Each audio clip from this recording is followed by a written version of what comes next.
আসসালামু আলাইকুম। তো আমার পাশে যে ছবিটা দেখতে পারতেছেন এটা হচ্ছে কিছুদিন আগে, যেমন এটা একটা ভিডিও কিছুদিন আগের, হয়তো কোনো এক বিয়া বাড়ির ভিডিও। তো আগে সম্পূর্ণ ভিডিওটা দেখুন, তারপরে আপনাদের সাথে কিছু আলোচনা করছি।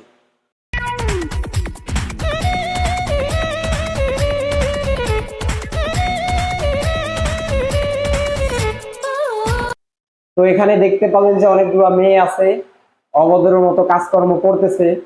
তার মাঝে একজন কালা ভরক পরা মেয়ে, সে এখান থেকে কিছুক্ষণ দাঁড়িয়ে থেকে চলে গিয়েছে, যেন উনি ক্যামেরার মধ্যে বন্দি না হয় এর জন্য। তো যাই হোক, এটা হচ্ছে ওনার ভদ্রতার পরিচয়, ফ্যামিলিগত ভালো শিক্ষা পাইছে এর জন্য।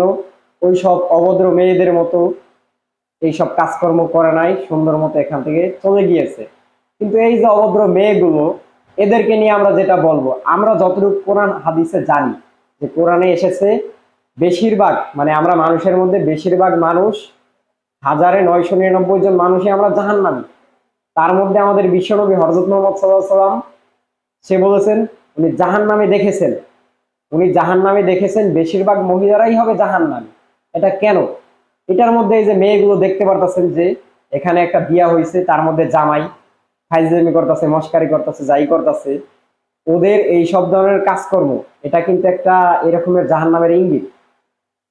তো এই সব ধরনের অভদ্র মেয়েরা যে কাজকর্মগুলো করতেছে, আবার পোশাক আশাক দেখছেন তো, যে পোশাকগুলো পরছে, প্যাডের বিভিন্ন সাইড গুলো দেখা যায়, মানে ওনাদের পোশাক এমন ভাবে পরছে, প্যাট সুন্দরভাবে দেখা যাইতেছে।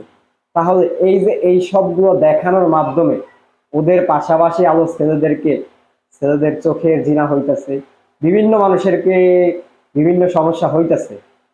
এই সবগুলোর দায়ভার কারা নিবে? এই মেয়েরা নিবে নাকি এই মেয়েদের বাপ মারা নিবে? ভাই, ভুল করে হয়তো আমরা সোশ্যাল মিডিয়াতে থাকি, যেহেতু নিয়মিত অ্যাক্টিভ থাকি, ভুল করে অনেকের সামনে এইসব ভিডিও চলে আসতেই পারে, হয়তো আমরা ভিডিওটা সরাই দিই। কিন্তু এই ভুলের কারণে অনেকে ভুলটাকেই মনে করেন যে অন্য রকমের একটা মাইন্ডে নিয়ে যায়। বর্তমানে সমাজে অনেক ছেলেরা আছে, তো যাই হোক, তাদের কথা আর কি বলবো, তাদের কথা নাই বললাম।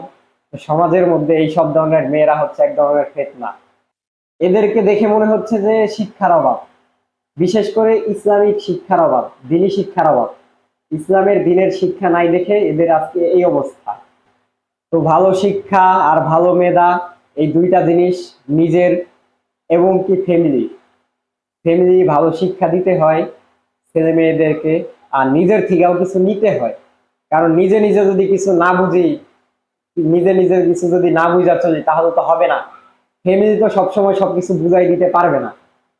তাই এই সব ধরনের মেয়েদের আর কি বলবো, অভদ্র ছাড়া আর বলার কিছু নাই। কারণ মহিলা মানুষ তো, এদের খারাপ ভাষায় কোনো গালি দেওয়া যাবে না, খারাপ কিছু বলা যাবে না, যতই হোক মায়ের জাত। যাই হোক, আল্লাহ সকলকে মাফ করুক, এই সব কাজকর্ম থেকে দূরে রাখুক, এটাই হচ্ছে মূল কথা। তো আজকের ভিডিও পর্যন্ত, সকলে ভালো থাকবেন, সুস্থ থাকবেন, দেখা হবে নেক্সট কোনো ভিডিওতে। আসসালামু আলাইকুম।